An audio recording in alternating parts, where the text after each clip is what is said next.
আকাশবাণী খবর পড়ছি নমামি বসু রুদ্র। প্রথমে বিশেষ খবর। প্রধানমন্ত্রী নরেন্দ্র মোদী ভারতকে দ্রুত বিকাশশীল ও বিশ্বাসযোগ্য অর্থনীতির দেশ হিসেবে বর্ণনা করেছেন। রাষ্ট্রপতি দ্রৌপদী মুর্মু আজ নতুন দিল্লিতে পদ্ম পুরস্কার প্রদান করবেন। উত্তরপ্রদেশের লখনউয়ের আলীগঞ্জ এলাকায় একটি কোচিং সেন্টারে ভয়াবহ অগ্নিকাণ্ডে অন্তত 15 জন পড়ুয়ার মৃত্যুর ঘটনায় পুলিশ 4 সরকারি আধিকারিককে সাসপেন্ড করেছে, গ্রেপ্তার করা হয়েছে 4 জনকে। কাতারের রাসলাফান শিল্প শহরে এক ভয়াবহ বিস্ফোরণে অন্তত 12 জন ভারতীয় নাগরিকের মৃত্যু হয়েছে বলে দোহায় ভারতীয় দূতাবাসের পক্ষ থেকে জানানো হয়েছে। বিদেশমন্ত্রী এই ঘটনায় গভীর শোক প্রকাশ করেছেন। ইউরিয়া ও সার বহনকারী 4টে পণ্যবাহী ভারতীয় জাহাজ সফলভাবে হরমুজ প্রণালী অতিক্রম করেছে। মার্কিন ওপেন সুপার ব্যাডমিন্টন প্রতিযোগিতায় লক্ষ্য সেন ও তন্বী শর্মা ভারতীয় দলের নেতৃত্ব দেবেন। ফিফা বিশ্বকাপ ফুটবলে জর্ডান আলজেরিয়ার মুখোমুখি, নরওয়ে সেনেগালকে 3-2 গোলে হারিয়ে দিয়েছে। আসছে বিস্তারিত খবরে। প্রধানমন্ত্রী নরেন্দ্র মোদী ভারতকে দ্রুত বিকাশশীল ও বিশ্বাসযোগ্য অর্থনীতির দেশ হিসেবে বর্ণনা করেছেন। তিনি গতকাল নতুন দিল্লিতে একটি বেসরকারি মিডিয়া হাউস আয়োজিত এক সম্মেলনে বলেন, ধীরে ধীরে ভারত ভরসাযোগ্য শক্তি হিসেবে আত্মপ্রকাশ করেছে। ভারতের দ্রুত বিকাশ ও রূপান্তরের পেছনে রয়েছে দেশকে সর্বোচ্চ অগ্রাধিকারের তালিকায় রাখার নীতি। গত দশকে দেশের সাফল্যের মূল প্রথিত ছিল ভরসা, বিশ্বাস, স্থিতিশীলতা এবং অঙ্গীকারবদ্ধতার ওপর। গত 12 বছরে দেশকে এগিয়ে রাখতে বিভিন্ন উদ্যোগ নেওয়া হয়েছে বলে উল্লেখ করে প্রধানমন্ত্রী আশা প্রকাশ করেন, এই সমস্ত উদ্যোগ আগামী 1 বছরে ভারতের ভবিষ্যৎ নির্ধারণে সহায়ক হবে। প্রধানমন্ত্রী স্বচ্ছ ভারত অভিযান, মেক ইন ইন্ডিয়া, খাদি ও দেশীয় পণ্য প্রস্তুতের জন্য তাঁর সরকারের গৃহীত বিভিন্ন উদ্যোগের কথা তুলে ধরেন। পরিসংখ্যান দিয়ে তিনি জানান, সাম্প্রতিক কয়েক বছরে 25 কোটি মানুষ দারিদ্র্যমুক্ত হয়েছেন। 25 करोड़ लोग गरीबी से बाहर निकले हैं, नियो मिडिल क्लास में आए हैं, तो इसका फायदा केवल उन परिवारों तक नहीं रहता, बल्कि मिडिल क्लास का भी इसमें फायदा होता है, क्योंकि ये नया कंज्यूमर है जो इकोनॉमी को ड्राइव करता है। उससे अल्टीमेटली मिडिल क्लास के लिए अवसर बनते हैं। यानी गरीबी कम होना केवल वेलफेयर का ही विषय नहीं है, यह अवसरों के विस्तार की गाथा है, नई एस्पिरेशन की प्रेरणा है। 140 কোটি ভারতীয় সম্মিলিত উদ্যোগ আগামী দিনে উন্নত ভারত অথবা বিকশিত ভারতের স্বপ্ন সাকার করে তুলতে সক্ষম হবে বলেও দৃঢ় প্রত্যয় ব্যক্ত করেছেন প্রধানমন্ত্রী। রাষ্ট্রপতি দ্রৌপদী মুর্মু আজ নতুন দিল্লির রাষ্ট্রপতি ভবনে 2026-এর সর্বোচ্চ অসামরিক সম্মান পদ্ম পুরস্কার প্রদান করবেন। আজকের অনুষ্ঠানে রাষ্ট্রপতি 2 পদ্মবিভূষণ, 7 পদ্মভূষণের পাশাপাশি 56 জনকে পদ্মশ্রী সম্মান তুলে দেবেন। টেনিস তারকা বিজয় অমৃতরাজ, অভিনেতা মম্মুত্তি, সঙ্গীতশিল্পী অলকা ইয়াগনিক এবং ক্রিকেটার রোহিত শর্মা আজ রাষ্ট্রপতির কাছ থেকে সম্মান গ্রহণ করবেন। উল্লেখ্য, সাধারণতন্ত্র দিবসের প্রাক্কালে সরকার এবছরের পদ্ম পুরস্কারের জন্য 131 জনের নাম ঘোষণা করে। কেন্দ্রীয় স্বরাষ্ট্র সমবায় মন্ত্রী আজ নতুন দিল্লিতে জাতীয় কৃষি সমবায় বিপণন ফেডারেশন নাফেডের নিলাম পোর্টালের উদ্বোধন করবেন। নিলামের প্রক্রিয়াকে আরও স্বচ্ছ, উপযোগী ও সহজ করে তুলতে এই পোর্টাল এক গুরুত্বপূর্ণ ভূমিকা পালন করবে। মন্ত্রক সূত্রে জানা গেছে, শ্রী শাহ এই উপলক্ষে বিভিন্ন ডিজিটাল ও নাফেডের কৃষিকেন্দ্রিক উদ্যোগেরও সূচনা করবেন। এর মধ্যে রয়েছে কৃষকদের ছেলেমেয়ের জন্য নাফেড কল্যাণ স্কলারশিপ, ডাল ও তৈলবীজের জন্য দৃষ্টি portal, enterprise resource planning portal ইত্যাদি। পরে শ্রী শাহ নাফেডের বোর্ড অব ডিরেক্টরসদের সঙ্গে একটি বৈঠকে বসবেন। ভারতে রেকর্ড সংখ্যক 5 লক্ষ অঙ্গদানের অঙ্গীকার করা হয়েছে বলে স্বাস্থ্য ও পরিবার কল্যাণ মন্ত্রকের পক্ষ থেকে জানানো হয়েছে। এর মধ্যে দিয়ে অঙ্গদানের প্রতি নাগরিক সচেতনতা বৃদ্ধির প্রতিফলন ঘটেছে বলে মন্ত্রক জানিয়েছে।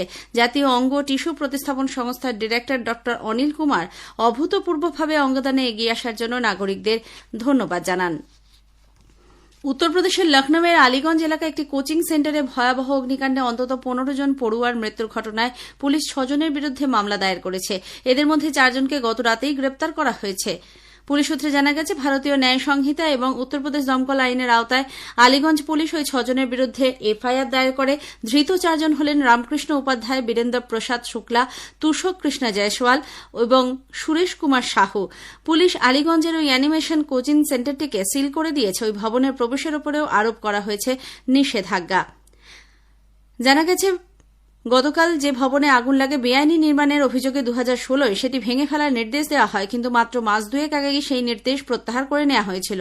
আগেই জানানো হয়েছে, আলীগঞ্জের পুরানিয়া এলাকায় একটি দোকানের ওপর এই অ্যানিমেশন কোচিং সেন্টারে আগুন লাগলে 15 জন পড়ুয়ার মৃত্যু হয়। আহত আরও 9 জনকে লখনউয়ের কিং জর্জ হাসপাতালে ভর্তি করা হয়েছে।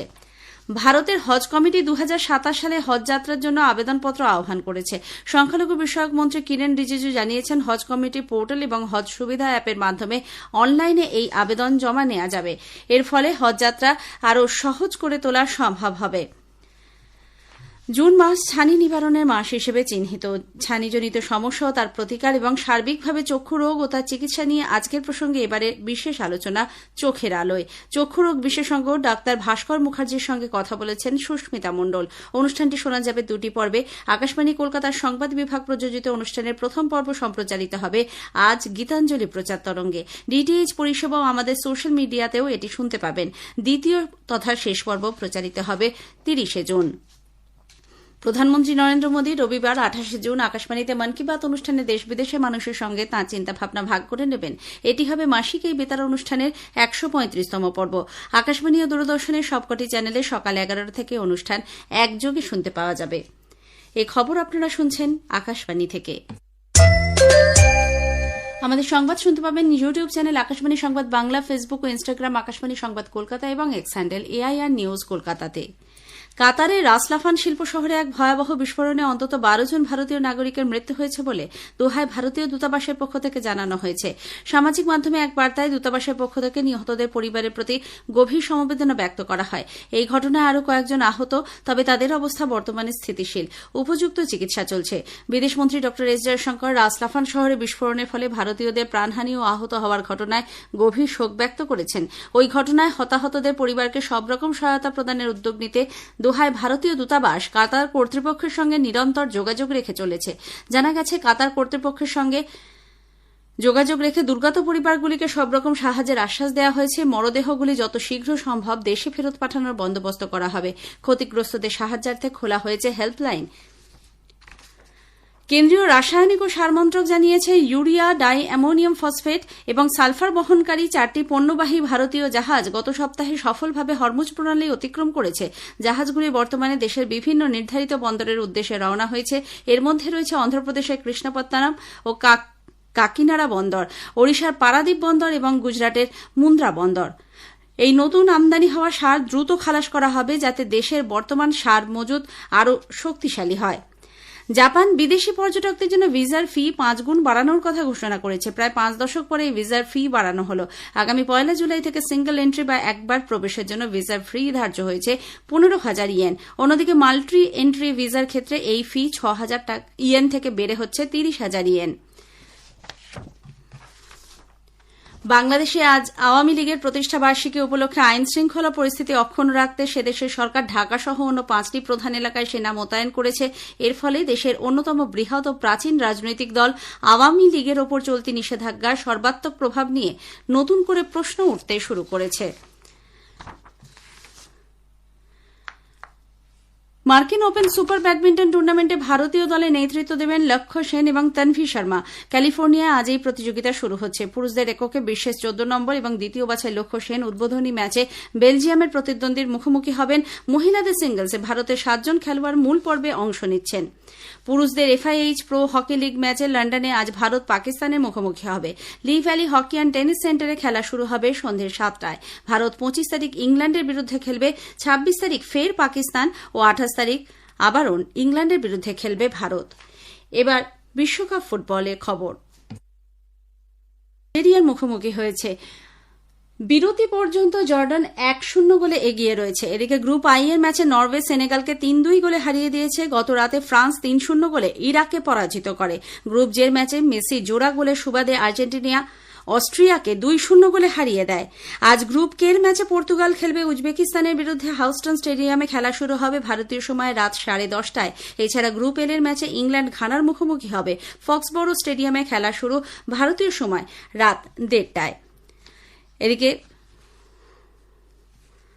বিপুল উৎসাহ, উদ্দীপনা ও আন্তর্জাতিক নানা অনুষ্ঠানের মধ্যে দিয়ে আজ বিশ্বজুড়ে অলিম্পিক দিবস উদযাপিত হচ্ছে। 1894 সালে 23 জুন প্যারিসে আন্তর্জাতিক অলিম্পিক কমিটি প্রতিষ্ঠার স্মরণে দিনটি উদযাপিত হয়ে থাকে। শেষ করার আগে খবরের বিশেষ কিছু অংশ আরও একবার। প্রধানমন্ত্রী নরেন্দ্র মোদী ভারতকে দ্রুত বিকাশশীল ও বিশ্বাসযোগ্য অর্থনীতির দেশ হিসেবে বর্ণনা করেছেন। রাষ্ট্রপতি দ্রৌপদী মুর্মু আজ নতুন দিল্লিতে পদ্ম পুরস্কার প্রদান করবেন। ইউরিয়া ও সার বহনকারী 4টি পণ্যবাহী ভারতীয় জাহাজ সফলভাবে হরমুজ প্রণালী অতিক্রম করেছে। ফিফা বিশ্বকাপ ফুটবলে জর্ডান আলজেরিয়ার মুখোমুখি বিরতির সময় পর্যন্ত জর্ডান 1-0 গোলে এগিয়ে আছে। খবর শেষ হল।